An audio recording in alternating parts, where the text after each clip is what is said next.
Chapter 18 Away to the South. Dorothy wept bitterly at the passing of her hope to get home to Kansas again. But when she thought it all over, she was glad she had not gone up in a balloon, and she also felt sorry at losing Oz, and so did her companions. The Tin Woodman came to her and said, "Truly, I should be ungrateful if I failed to mourn for the man who gave me my lovely heart. I should like to cry a little because Oz is gone, if you will kindly wipe away my tears so that I shall not rust." "With pleasure," she answered, and brought a towel at once. Then the Tin Woodman wept for several minutes, and she watched the tears carefully and wiped them away with the towel. When he had finished, he thanked her kindly and oiled himself thoroughly with his jeweled oil can to guard against mishap. The Scarecrow was now the ruler of the Emerald City, and although he was not a wizard, the people were proud of him. "For," they said, "there is not another city in all the world that is ruled by a stuffed man." And, so far as they knew, they were quite right.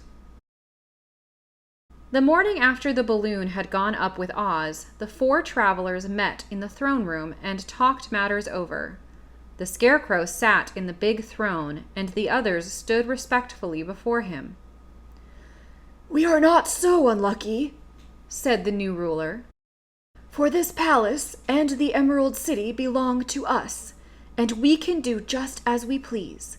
When I remember that a short time ago I was up on a pole in a farmer's cornfield, and that now I am the ruler of this beautiful city, I am quite satisfied with my lot." "I also," said the Tin Woodman, "am well pleased with my new heart, and really that was the only thing I wished in all the world. For my part, I am content in knowing I am as brave as any beast that ever lived, if not braver," said the Lion modestly. "If Dorothy would only be contented to live in the Emerald City," continued the Scarecrow, "we might all be happy together." "But I don't want to live here," cried Dorothy. "I want to go to Kansas and live with Aunt Em and Uncle Henry." "Well, then, what can be done?" inquired the Woodman. The Scarecrow decided to think, and he thought so hard that the pins and needles began to stick out of his brains. Finally, he said, "Why not call the winged monkeys and ask them to carry you over the desert?" "I never thought of that," said Dorothy joyfully. "It's just the thing. I'll go at once for the golden cap."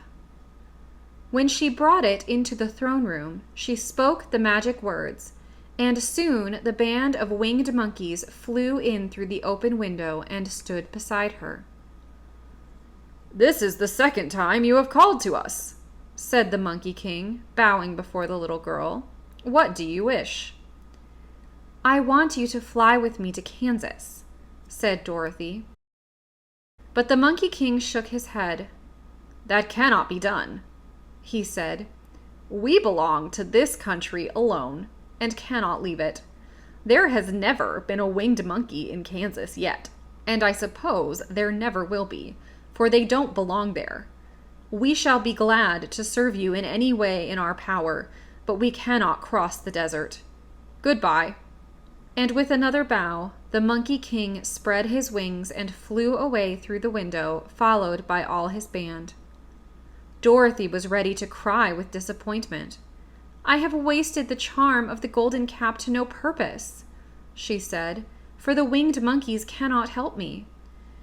"It is certainly too bad," said the tender-hearted Woodman. The Scarecrow was thinking again, and his head bulged out so horribly that Dorothy feared it would burst. "Let us call in the soldier with the green whiskers," he said, "and ask his advice." So the soldier was summoned and entered the throne room timidly, for while Oz was alive, he never was allowed to come farther than the door. "This little girl," said the Scarecrow to the soldier, "wishes to cross the desert. How can she do so?" "I cannot tell," answered the soldier, for nobody has ever crossed the desert unless it is Oz himself." "Is there no one who can help me?" asked Dorothy earnestly. "Glinda might," he suggested. "Who is Glinda?" inquired the Scarecrow. "The Witch of the South.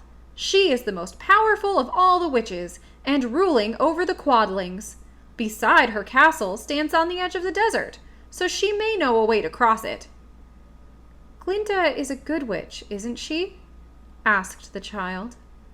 "The Quadlings think she is good," said the soldier, "and she is kind to everyone. I have heard that Glinda is a beautiful woman who knows how to keep young in spite of the many years she has lived." "How can I get to her castle?" asked Dorothy. "The road is straight to the south," he answered, "but it is said to be full of dangers to travelers. There are wild beasts in the woods, and a race of queer men who do not like strangers to cross their country. For this reason, none of the Quadlings ever come to the Emerald City." The soldier then left them, and the Scarecrow said, "It seems, in spite of dangers, that the best thing Dorothy can do is to travel to the land of the South and ask Glinda to help her. For, of course, if Dorothy stays here, she will never get back to Kansas." "You must have been thinking again," remarked the Tin Woodman. "I have," said the Scarecrow. "I shall go with Dorothy," declared the Lion, "for I am tired of your city, and long for the woods and the country again. I am really a wild beast, you know. Besides, Dorothy will need someone to protect her." "That is true," agreed the Woodman. "My axe may be of service to her, so I also will go with her to the land of the South." "When shall we start?" asked the Scarecrow. "Are you going?" they asked in surprise.